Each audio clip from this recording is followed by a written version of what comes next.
One of my closest friends was in the aisle seat next to mine. And I remember holding her hand. Like, that's the last thing I remember doing. Looking into each other's eyes. I remember her eyes were just huge, glassy, and that's probably how mine looked too, because we're just like, what is going on? And then she says, what do we do? What is this? What's happening? And then I hear myself say, like, I don't know, maybe we should pray. I don't know what's going on. And that's the last thing I said on that flight. That's the last thing I said to her, to anyone, the last words I uttered before this, like, metal scraping, really like nails on chalkboard sound, just like kind of filled my head. And then it was just darkness.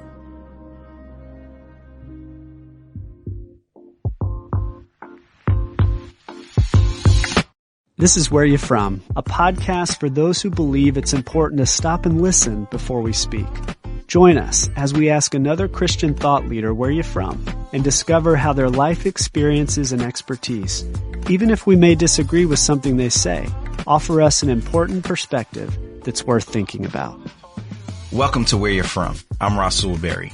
Life is full of ups and downs, and sometimes the downs change us in surprising ways. We start to ask ourselves questions about who we are and what things we value the most.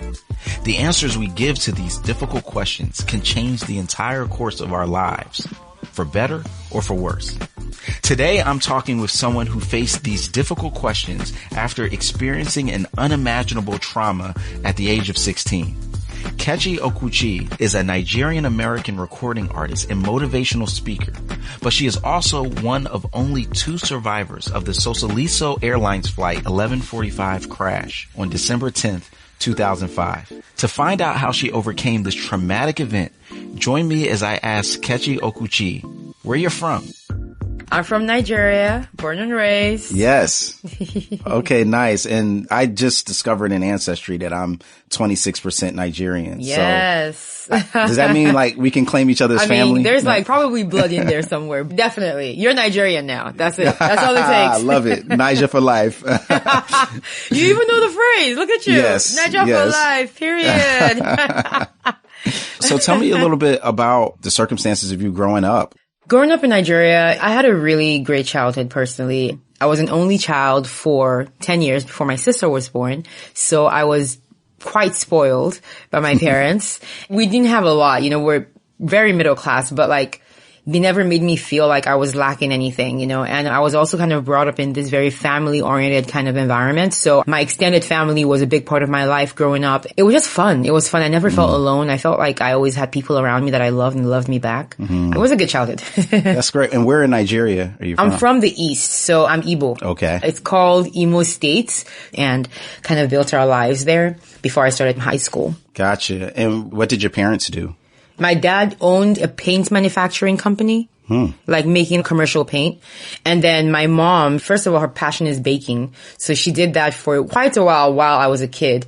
But then she also was general manager at a bank. Got it. Yeah. Let us know what Nigerian culture is like. Nigerians are very proud. I would say that that's one thing. Very culture driven, very traditional. A lot of times to a fault. I would say very religion driven as well. Because there's a difference between religion and, faith. I don't tie those two things together necessarily. But in general, we're also very viciously loving people, protective, very supportive of our own, especially when it's good things. We don't get a lot of good versus bad, like the ratio is usually quite skewed. So when we get good, we are like, we're all in. Like we're so happy to celebrate it. Okay. And how would you say that aspect of Nigerian culture has shaped you and your personality? I think there's a lot of sifting that happens, taking the good out of the bad. And that's pretty much how I grew up, I think. I was lucky enough to be born to 2 wonderful human beings. So I feel like there was what I had at home versus what I knew about like Nigeria out there, then what I had with my family, and then what I had with my friends. And so there's just a lot of like sifting, understanding that there's bad out there, but not wanting to bring that into yourself or into your home. I would say also that I was more on the privileged side in terms of sheltering, protecting from like the bad stuff. So I knew of the bad things that were happening around me in Nigeria, but I was rarely ever involved in them because of my childhood, my shielding from my parents. Yeah, we had Wande from Reach Records on earlier. She's also Nigerian. Yeah. And she kind of mentioned that oftentimes the culture can be pretty strict. Yeah. So, I mean, the way that you describe your parents, that doesn't sound like a typical approach. So did you notice that growing up? Oh, yeah. I noticed it growing up. Like, even as I became an adult, having conversations with people I meet, they don't understand my childhood, even my close friends. But, it wasn't like my parents were lax. Yeah. Their approach was just very, I guess, open, gave me more freedom to actually ask questions. Right. And I know that that's not the case for a lot of Nigerians. Gotcha. So tell me, what is your whole name and what does it mean? My name is actually Kechi, like on my birth certificate, but I was named after my aunt, who is named Nkechi. That means God's own. Nke is like ownership. Chi is the Igbo name for God. So Nkechi Adobi, that's my middle name. The first daughter of Obi. So my dad's middle name is Obi. So that's what that is. And then my last name is Okwuchi, which is God's word. Oku is word. Chi again, God. So God's word. Wow. God's own and God's word. So you mentioned earlier that there's a difference between religion and faith. Yeah. When did that become personal for you and how you embraced that difference? Definitely became more personal for me after the accident happened. This was during the phase of my life where I went on my own personal search for who God was going to be to me versus who he had been so far based on my parents' faith. I grew up Christian because my parents and my family were Christian and believers. Did I have anything personal with God at that point? No. I did what I had to do based on the fact that this is what we believed. The pursuit of something personal, that started after the accident, when I got to a place where I understood very keenly by my circumstance that I could not rely completely, number one, on other people's faith to carry me, other people's prayers to carry me, and medication. There was just something missing, and I started feeling like I might find it if I search for my own personal thing with God. Okay, and I'm going to get to that, but I want to hear a little bit of this backstory somewhere of how you would have described yourself prior to this pivotal moment. My personality was at its most like whole right before the accident. I was 16 years old, so I was definitely very, I want to say vain. I was very pretty and I was very aware of it. And so I liked looking good. I liked feeling good. But, my confidence about how I looked, it was mostly formed before I even got to high school because of my parents and how they made me feel about myself, so that gave me like this confidence that I felt like no one can tell me anything because my parents said this, that kind of thing. And then about my personality, I really liked the fact that I was mostly an optimistic person. I felt like my perspective on life was typically to find the good stuff out of the bad stuff, find a reason to be happy even in a bad situation. And my circle of friends was small. I was friendly to everyone, but I didn't feel the need to be liked by everyone. Definitely didn't take school seriously enough, that's for sure. Like I didn't apply myself more than I needed to during that phase of my life anyway. So what did 16-year-old Kechi do for fun? Sing a lot. I loved singing. Like I would sing happily to people around me. I also loved to read. Avid reader, fiction. I consumed books. My mom is an avid reader and that's definitely where I got it from. But also because like in Nigeria, it's really hot, like all the time. As much as you want to play outside and all that, like it's not really that fun. So, I mean, you find things to do inside. So reading was a main thing for me, and also video games. I loved video games, still do. Can't play it as often now, unfortunately, but I absolutely love that. Food. Definitely food. I love trying different kinds of cuisine. That also is something that's the same now. Nice. So, I mean, some of that food, I'm guessing included jollof rice, right? Look at you. Yes. Yes. Jollof rice, arguably one of the most popular Nigerian meals, I would say, worldwide. Yes. Yeah. All right. So now you mentioned you were a senior at 16. Correct. Yes. That seems young. Right? That's because in Nigeria, we do start school much earlier, I would say, than y'all do here in America. But then another thing is like high school is grouped together. Grades 7 to 12 is one school, essentially. And usually it's a boarding school scenario. So from ages 10 to 16, I was in the same boarding school with the same group of students. That was my high school experience. Wow, that's something else we have in common. I went to boarding school too. Yeah, from 4th grade to 12th grade. Oh, wow. Yeah, no, it was a very incredible experience. And there's a type of closeness that you have with your fellow classmates that they're like brothers and sisters. Literally. Okay, so you are there and then you're about to take this trip. Tell us about where you were going and where was your mind that day? So this was a Saturday, December 10th, 2005. It was Christmas time and we were heading home for Christmas. And for me, that meant studying because SATs were the next semester. And so for everyone in my grade, that's pretty much what that break was going to be. So that was pretty much where my mind was. I wasn't thinking of anything but that, you know, just because it was weighing on me. I remember it was a very normal day. At least, I mean, that's what I remember. It was a very regular day, nothing strange. And like, I remember we boarded the school bus because the bus would take us from campus to the airport. And also at this point, like, it's important to note that like flying wasn't anything strange or new to any of us. This was like a regular routine trip that we make. You know, my school was in the northern part of Nigeria and students from all over Nigeria came to that school. So most of us flew. It was just a regular, you know, routine trip going home as we always do. And then we would come back when the semester started. So I remember we boarded the plane and usually the trip is about an hour maybe. And we took off. Everything was fine. Flight was normal. There were 109 people on board. 61 of them were students, including myself. So 61 of us from my school. And then everyone else, you know, including the flight crew, made 109. So I remember everything was fine for the most part. It was when the descent into the airport started, like when the pilot made that announcement, that the turbulence started. And again, that wasn't anything. Turbulence happens with flights. It's not a big deal. So at first, no one thought anything of it. But then as time passed, it just kept getting worse and worse. And I remember just feeling this tension in the air that was just like, no one wants to think the worst, but like, it was definitely on everyone's minds. And no one wanted to say a thing. No one wanted to say anything because they're just like, it can't actually happen. Like, whatever we're thinking, like, the worst doesn't typically happen. Like, no one boards the plane thinking the worst is going to happen. And the stats are so low for that kind of thing to happen. So we were just quiet. And then, like, there was this scream from the back of the plane. That's when the panic started. People started screaming prayers, screaming God's name. I was in an aisle seat close to the front of the plane. I was just sitting there in shock and confusion because what was actually happening? Like, it was like a movie. One of my closest friends was in the aisle seat next to mine. And I remember holding her hand. Like, that's the last thing I remember doing. Looking into each other's eyes. I remember her eyes were just huge, glassy, and that's probably how mine looked too, because we're just like, what is going on? And then she says, what do we do? What is this? What's happening? And then I hear myself say, like, I don't know, maybe we should pray. I don't know what's going on.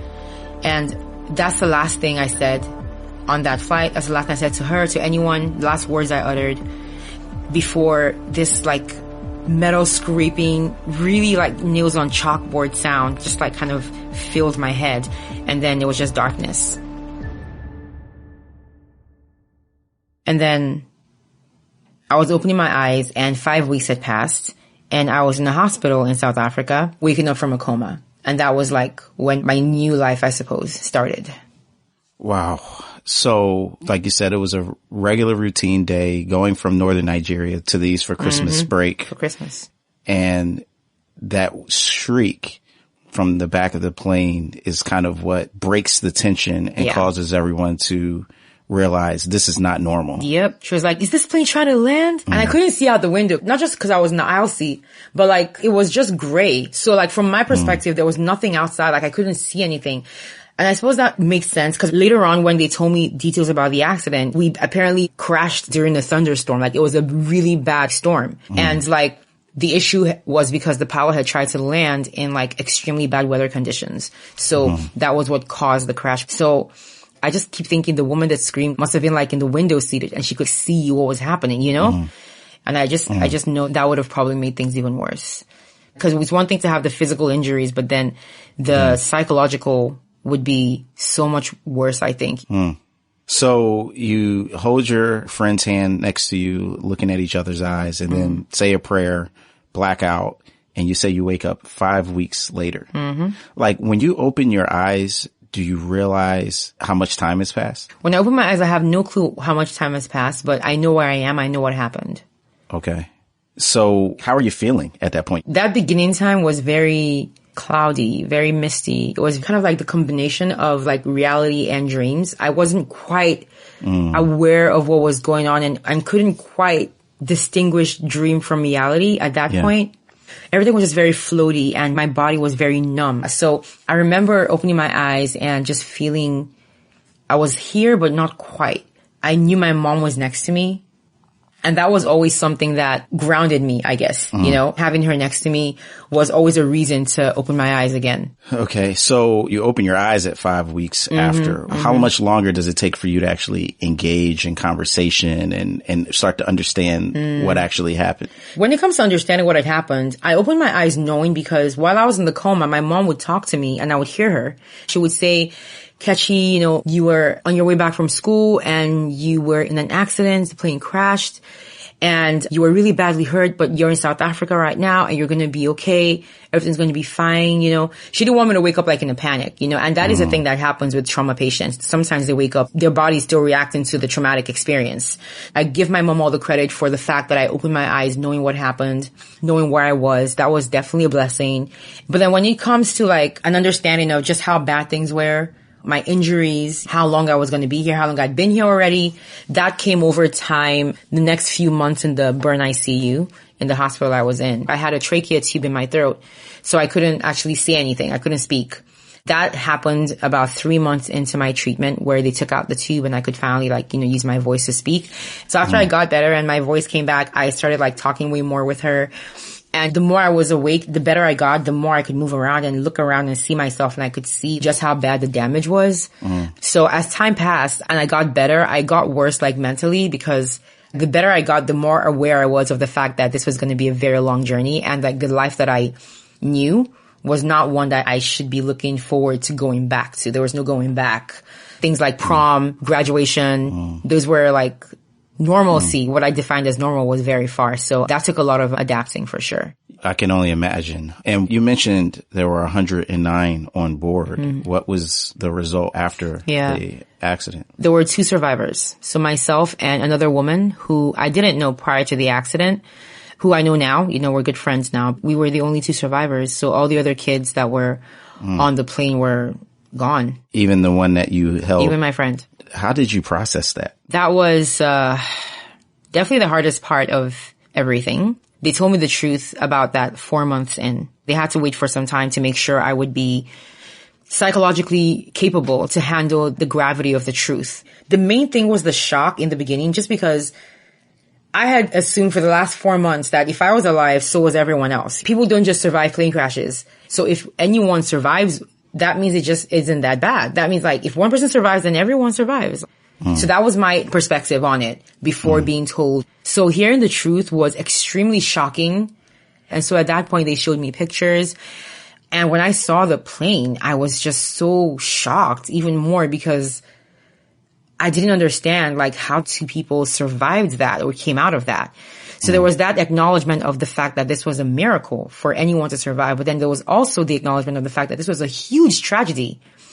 So many people were gone. So many children were gone. And this was something that was very hard for me to digest, especially when it came to God, who I was just now learning so much about. And now I was here trying to kind of understand how this person, this being that is supposed to be all loving and all knowing and all powerful, would allow something so tragic to happen. That confused me a lot too. So these were all the different things I was thinking at that time, just receiving the news, and all that confusion and all that shock, everything just kind of spiraled me into this depressed place. I was just inconsolable. And I just felt like he had been so unfair to not allow everyone else to survive. Why just one person out of all those kids? Why just 2 people out of all those people? If he could save 2 lives, he could save 107. It made no sense to me, So I struggled with that a lot, I have to say. I did. So how did you make sense of all that? It was not easy. It was a perspective change for me that was initiated by my mom. In my experience in the hospital as a burns patient, I had been relying almost exclusively on my mom's faith, my mom's belief that I'll be okay, my mom's perspective on God, on Jesus, on faith, my mom's prayers. I believed enough in what she believed in to believe that I would be okay. So it was this derived kind of faith that was not quite mine, but was strong enough to make me believe in what she believed in. And so everything I knew about him was from her. And she never approached things like she knew everything. It was clear she was also learning too. So I think another reason why I was spurred to pursue my own understanding of God was because she made it look so good. She made it look so desirable. I wanted to see him the way she saw him. And so the conversations that we would have was always her trying to make me understand that being a Christian does not exempt you from bad things happening to you. Bad things happen in life to good and bad people. And so being a Christian, being a believer, what sets you apart is a place to go to when bad things happen. So it was kind of like understanding what God represents, who he is, a place of solace. He is a place of endless replenishment and strength, especially when things are really bad. And he's an infinite source of that. So me getting everything I was getting from her was also another thing that was on the right path, but not quite there because she draws from him, you know? So at some point that middleman has to disappear so you can have access to that infinite source. She made me see God in this way where he's not causing bad things to happen, but he's the place that I go to comfort me and strengthen me when bad things do happen. And I think that made all the difference in seeing him that way. That's beautiful. So I'm curious about the questions that you raised though, like why would God allow this to happen or if he has the ability to stop it? Like, that doesn't get answered through the acceptance of him being a place of solace. So how did you resolve that part of the question? Yeah. I mean, for me, it was really just understanding that perspective on him being where you go when things go bad helped me detach him from the blame part of it, of like saying he caused this. It was therapeutic just listening to my mom read from the word. The words were just comforting and they felt full of life and made me just feel better. And, you know, that's the main reason I started to ask her questions because I craved that. I craved something in there that had a more long-lasting effect. That's beautiful. And it just reminds me of Philippians chapter 4, right? There's a peace that passes all understanding that will guard your heart and mind. And it sounds like that's what you were tapping into through your mom's words. I'm curious also about your dad. Yeah. So I was in South Africa for treatment just because Nigeria didn't have the medical capacity to like handle my burns. I had 3rd-degree burns over 65% of my body. So everything from top to bottom burned through almost to the bone in some areas. So South Africa was the closest place where they could send me before I literally died. And this involved a lot of flying for anyone that came to visit, essentially, that didn't live in South Africa. My mom was the one that was there. She never left. She was there with me from the start. My sister had school and then my dad had work. So he came as often as he could. And when he did come, he'd stay for months on end.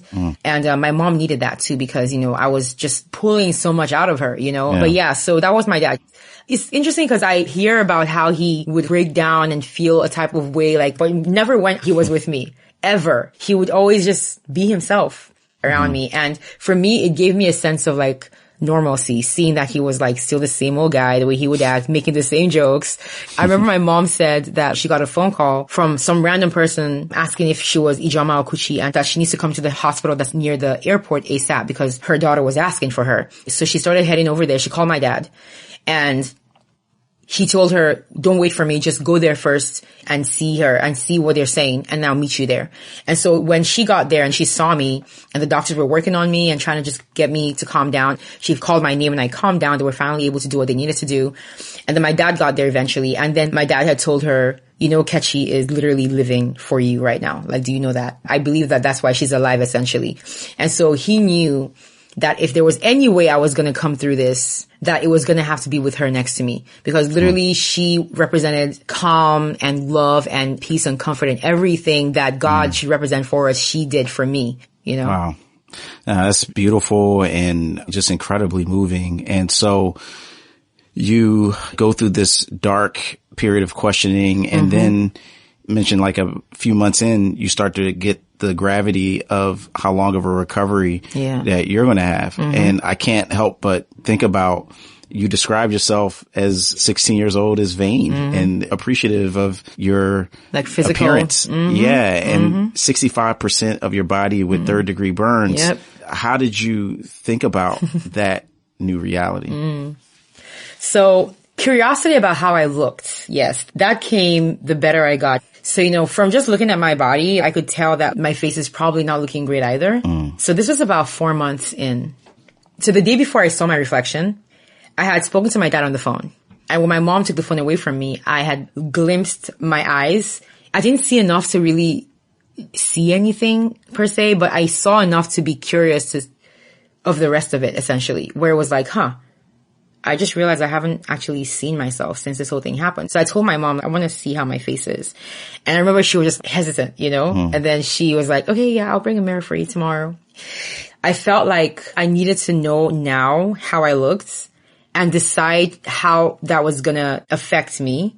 Aside from my physical appearance, there were things I liked about my intrinsic qualities. I liked that I was chill, laid back. I liked that I was always more happy than not. There were things about me that I did kind of hope would stay with me forever. But then at that point in my life, I felt like my physical appearance informed a lot of my personality. I felt like I was the way I was just because I looked good. And so if that was taken away from me, what other things would change? So the next day she brought the mirror and I looked into my reflection for the first time since the accident. And I remember just thinking, wow, everything just looks so pink and red. And this was literally because I had no skin on my face. And it was just so weird to see this reflection that looked nothing like me. This didn't look like Kechi. But the interesting thing that happened in that moment was, even though I didn't look like what I remembered Kechi to look like, in that moment, there was still something extremely familiar about that reflection. And I feel like it was in my eyes. It doesn't look like Kechi, but just the essence of it feels familiar. It feels like me. This was something that was born literally in that moment where I realized, okay, so if I still feel like me when I don't look like me anymore, then that obviously means that these things that have nothing to do with my physical appearance that I like about me or don't like, my flaws, whatever it is, they really don't have anything to do with my physical appearance. These are things that are there or they're not there regardless of how you look.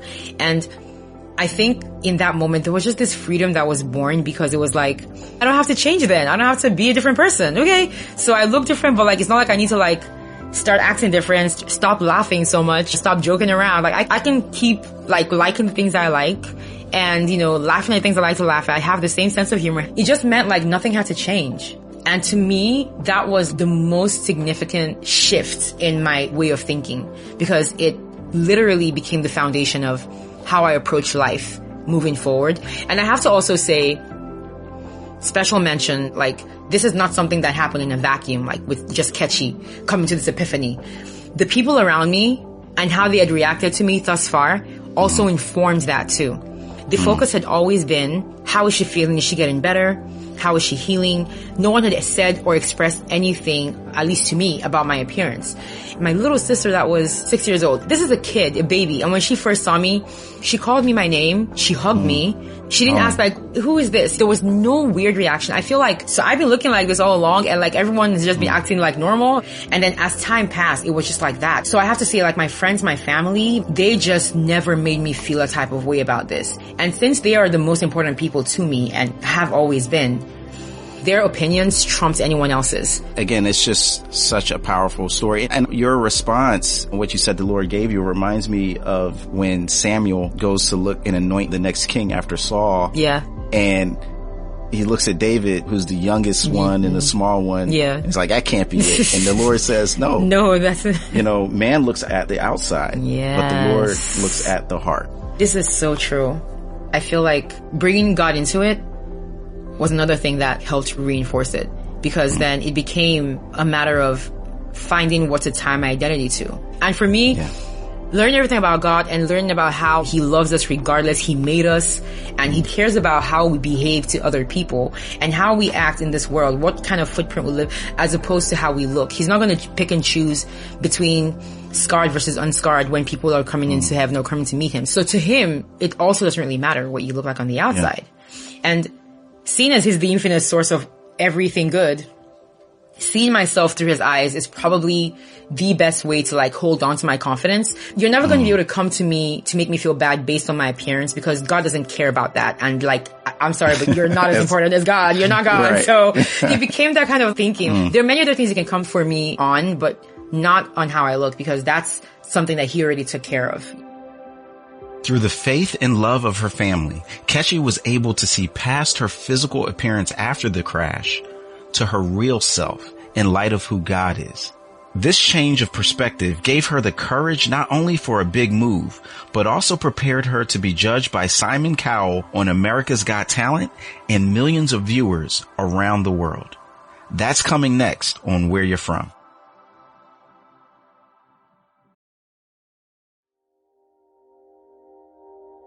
This episode is brought to you by smallgroups.com. Find everything you need to build, grow, and maintain a healthy, thriving small group ministry. Smallgroups.com equips you to develop your ministry model and train your leaders, to nurture spiritual growth in group members, to troubleshoot typical group problems, and also to avoid common pitfalls. Whatever your role in developing life-changing community, we have resources for you.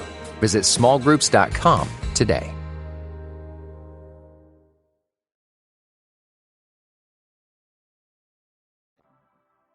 Thank you so much for listening to Where You're From. Before we jump back into our conversation with Kechi Okwuchi, I wanted to share a quick teaser from our next guest, Natasha Sistrunk Robinson. This is Where You're From. I called my Aunt Linda, and when I heard her voice, I just started wailing. Because I know this is someone who loves me and someone who wants what's best for me. And the only thing I could get out my mouth, Rasool, between tears was, they don't want me here.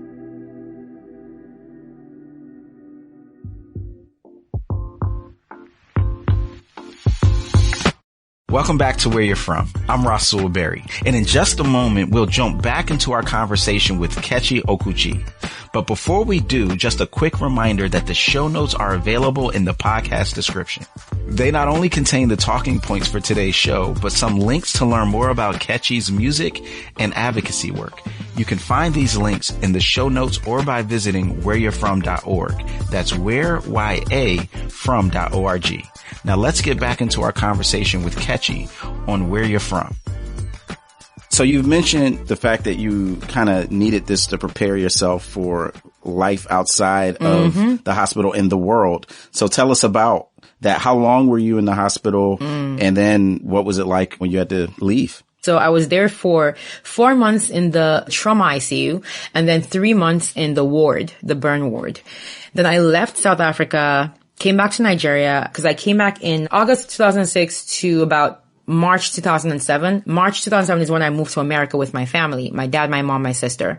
We moved here primarily to get burn care from Shriners Hospital for Children. So Shriners is a burns hospital. They take care of kids with burns from all over the world, regardless of their ability to pay. They will handle everything. They don't care. Their burn hospital was in Galveston, Texas. So we moved to Galveston. That was the beginning of a different kind of life with these burns. South Africa is where they saved my life. That's where they brought me back from the dead, literally, and patched me back together. And America was going to be where they gave me back my independence. So I got here. The surgeries were life-changing. You know, they gave me back everything from being able to walk properly, to hold things, to move around, you know, more comfortably in my own skin that was literally fighting against me. Wait, hold on. What do you mean your skin was fighting against you? So third-degree burns, what they do to the skin is so severe in terms of how much damage it causes. The skin loses its elasticity. It covers you, but it's no longer the same kind of skin that you are used to having. It's no longer like soft and pliable. Right. So as you heal from burn injuries that intense, the skin uses the shortest route it can to mend itself together. And oftentimes it does that and tightens the body like severely. So what happened was my scars, as they healed, especially at the joints, they would kind of fuse. So when I came here, like literally I couldn't straighten my arm. The skin had kind of like melded together to heal itself. So those are the kind of surgeries that Shriners focused on. You know, like you just start appreciating all these things that are just living, you know, like being able to walk properly, heal first, being able to do this wrist motion, which I did not have access to for a long time. Even being able to like grip stuff, like my fingers were like fused into each other and they had to break the bones open and then fuse them into like positions that would actually be functional. So it's things like that that Shriners did for me and gave me back the movement that I needed to live a normal life, as normal as possible anyway. That's my transition from hospital living to real world living started here in America. Yeah. And there's this other incredible transition we can't not talk about, which is you went from one continent to another. True. So, as a teen, what was that like for you? So America was kind of like a very gradual adaptation process for me. I was still in this protected environment with my family in both continents.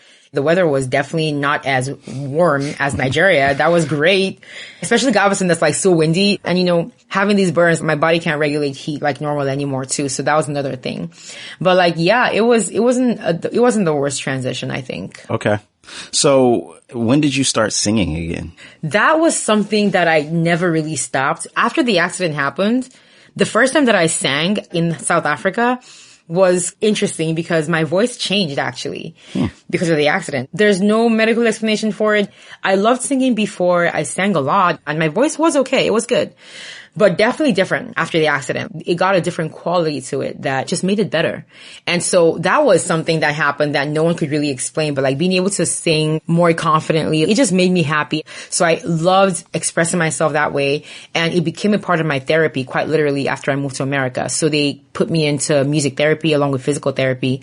And it was the best thing they could have done for me in the hospital because music just did something inside me that medication couldn't really do or surgery. It just kind of healed me in a different way. The other kids that were in the hospital, we would do like concerts and stuff. It was a really great way to express myself, like cathartic almost, really. Wow. And who were some of your favorite singers? Ooh, Destiny's Child. Grew up with them. Mariah Carey, Whitney Houston, Celine Dion, Dido, Tracy Chapman. All the classics. The classics. My dad especially. His music taste greatly informed mine. Okay, so you experienced this healing through music and through song with an even better voice than previous. So when do you decide, hey, let me see what I can do with this in a public way where I'm not just singing, laying on my back, but I'm actually sharing this with the world? That was in 2015. After I graduated with my bachelor's, I decided to join my church worship team. That was my first venture outside of my bedroom, my house. So it was like, okay, do something else with your voice, Kechi. So I joined my church worship team. And for me, that was the biggest step outside of my comfort zone that I could possibly have made. Because putting myself out there in that way was just very scary. My family says my voice is great, but they're my family and, my friends too. So it's not like I don't believe them. It's just, it's hard to deny that there might be some bias there, So singing for strangers was a whole different thing. So I just felt like, if that's going to be the case, you might as well sing for God where at least it's in a place where no one would judge you. This is supposed to be a judgment-free zone. That's what church is, right? So. Yes. They at least give you that's all right, baby. Exactly. Sing for the They'll Lord. Encourage you. Exactly. So it was nice when I got a good reaction from the worship leaders. They're like, oh my, okay, girl, you can sing. I was like, okay, well, I thank God you think so. So even then though, I was in a very background singer capacity kind of thing, where I just do harmonies. The idea of leading was just like completely foreign and scary to me. And I would say that my worship team leaders, they're cool people. They're a couple and they very gently put me out to be like kind of leading, worship in some ways too. So just little by little, they definitely made me feel more confident too in putting myself out there and really expressing, myself to God. Okay. So you're singing at church and then where does it decide to go to another level? Yeah. So I didn't make that choice myself. That was one of my best friends. She just kind of signed me up without telling me. Sign you up to what? America's Got Talent. Yeah, she single-handedly changed my life. So before joining the church worship team, one thing I used to do was I would record covers and send to my loved ones. I would send to my friends, my family. And she was always a friend that would be like, this is great, but what am I supposed to do with this? You need to submit this somewhere. Send this to these people. Stop sending this thing to me. So one day, and this was 2016, she just kind of called me. I was like, look, you just never know. Anything can happen. This is just a thing I did. And I put my email. So if anything happens, if they reject you, you wouldn't even see the email.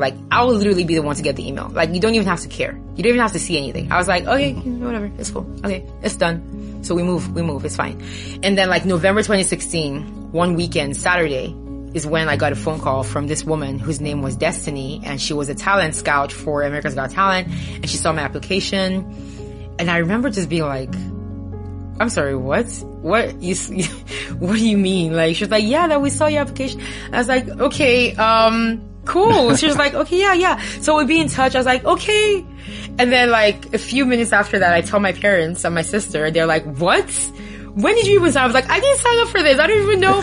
And then like my friend calls me like later that day and is like, why am I getting an email from America's Got Talent saying that they were happy to talk to you today? So throughout my time during the show, actually, she was getting all the emails and she would like forward the stuff to me whenever anything happened and they sent her anything for me. But yeah, she just took a step that I never would have taken in my life. I would have never done it myself. So I feel like God just kind of used her to take that first step that he knew I was not brave enough to take. Wow. So I'm just blown away by, okay, I survived one of two people in a plane crash in Nigeria. Then I recover in South Africa, end up in Texas, and now I'm on America's Got Talent. Like, who wrote this script? Like, like God is like just in the writer's room. He's having just having a field a day. blast, right? Just when you put it that way, that it does sound kind of like, what even is happening here? Like, how are we putting these pieces together? He really just be doing whatever he wants, and that's honestly like I think the best way to go about life is like having him just do what he needs to do. Right. So let's just go to that moment, Yes. you know, that the world got a chance to see. So you're on the stage in front of probably the most well-known curmudgeonly critical person in Simon Cowell in the world. And you have the courage to get up on there and sing after recovering from what you've recovered from, after still enduring being fully restored physically in your appearance, in your body.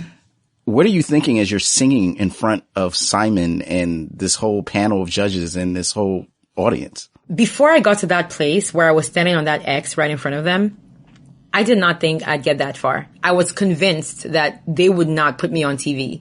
I was like, there's no way this is actually going to happen, but let's just go through the motions and see what happens. You thought that because of the burns? Yeah, literally, yeah. Okay. I don't see people like me. And not like in a self-deprecating way, just in a realistic way, like, you know? So by the time I got to that stage and stood there, I had not prepared for a situation where they would actually put me on that stage. So it was like, I got there and I was like, what am I doing here? It was a very strange feeling of like, I can't believe I actually made it to this point. You know, the first time you stand there in front of judges is the first time I've seen them. So that's a genuine, real reaction whenever you see people out there. I just realized in that moment, this is going to be the first time in my life that I am singing in front of people who are actually going to give me feedback on whether or not what my whole family has been telling me is true. These are people who owe me nothing. They have no reason to make me feel good about myself. So they are going to tell me the truth. And this is make or break. I'm going to know for the first time how strangers actually hear me. So it was extremely scary. And I remember like when he was like, hello. And I was like, hi. And I remember thinking in my head, like, why are you talking like that? Like, that's not your voice. In that moment, just how I was feeling was so foreign. I was so scared.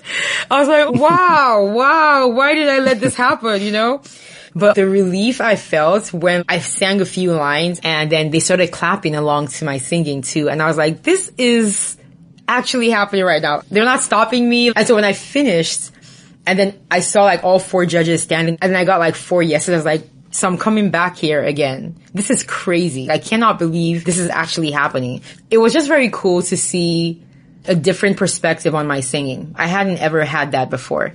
And then to have it be so overwhelmingly positive was definitely a very huge confidence booster in terms of my voice. That season, I realized how easily it was for me to be affected by what people say about my voice. I didn't realize it was a vulnerable part of me like that. And so I struggled with, am I here because of my story?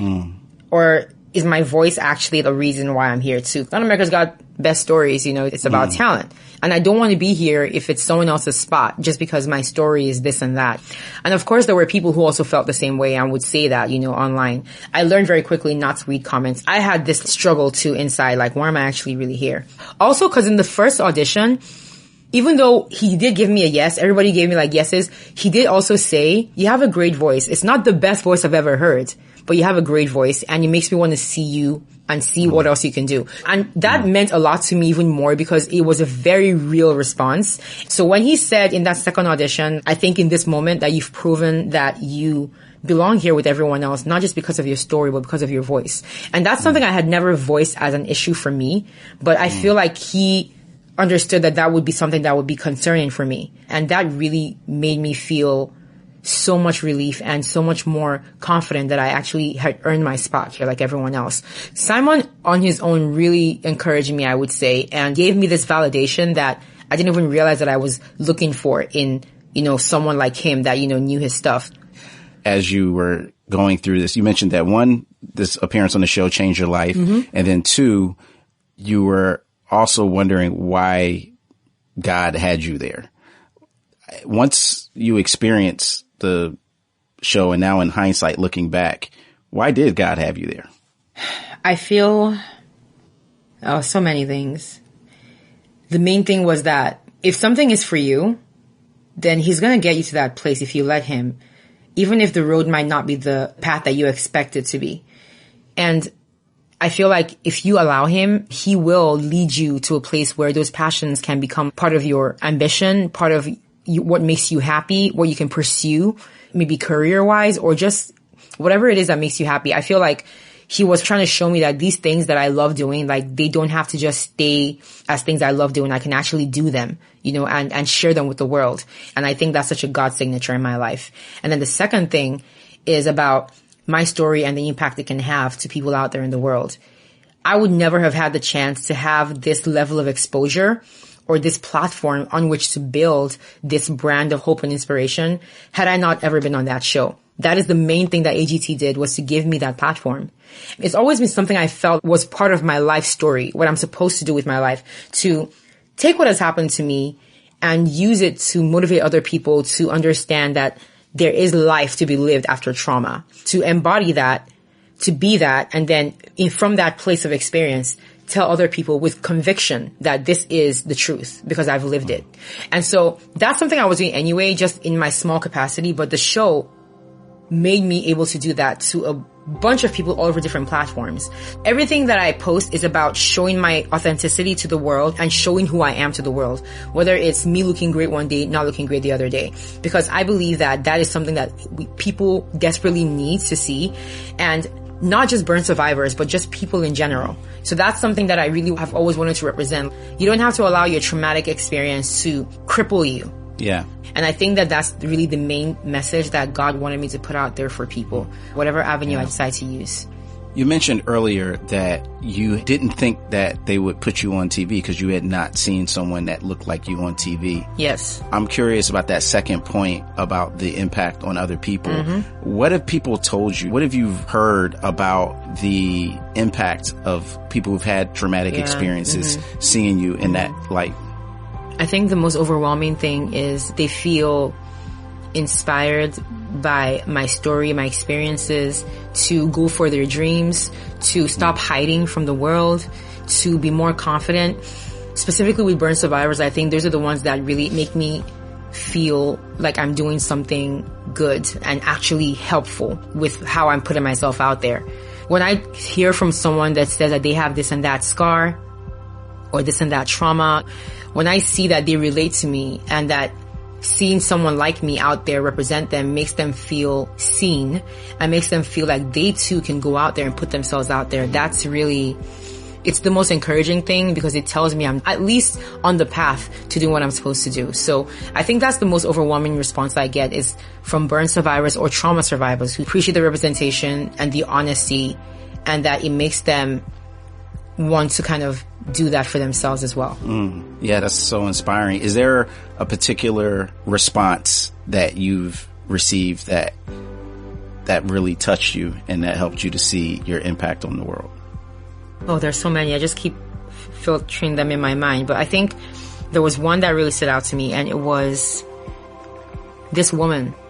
I think she's Swedish. So first of all, there was also the fact that this was someone all the way in a whole different part of the world that I have very little knowledge of. She made this video on Instagram, and it was like a 6-minute video of her explaining how she first saw me on AGT, how she found my videos on YouTube, how she's been following me on Facebook since I was in AGT, and she was talking about things that I had done and posted that she had been so aware of, and that she just wanted me to know that the impact that I'm having on lives is more far-reaching than I can ever understand, that she's from Sweden, and that as someone who has MS, that's multiple sclerosis, that she struggles a lot with putting herself out there into the world, but that when she sees me, whenever she sees anything I post, she just sees me out there, that it makes her feel that she can do anything. When I saw that video, I was so moved to tears because of the effort that she had put into getting in touch with me and saying these things to me.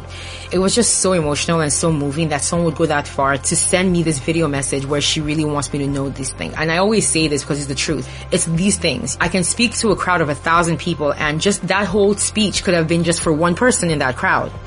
And so if that one person is going home feeling the way that woman's feeling in that video, job done. I am out there to just see if something that I say or do impacts one person in some positive way, makes them feel good about themselves in some way, or encouraged. I mean, that's the best that I can't control how people receive my message, but I do hope that it is half as much as what this woman that made this video is. Life is full of ups and downs, and in the face of trauma, Kechi's perspective changed. By seeing herself through God's eyes, she had the courage to sing in front of millions of people and to become an inspiration for those who have gone through significant traumatic events. This is Where You're From. I'm Rasool Berry, and remember, it's not just about where you're at, it's also about where you're from.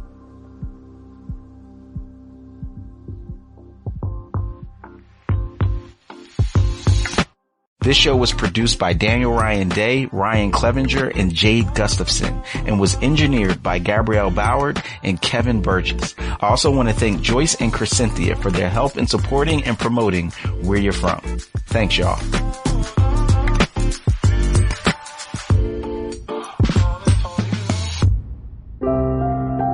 Where You're From is part of the Voices collection from Our Daily Bread Ministries.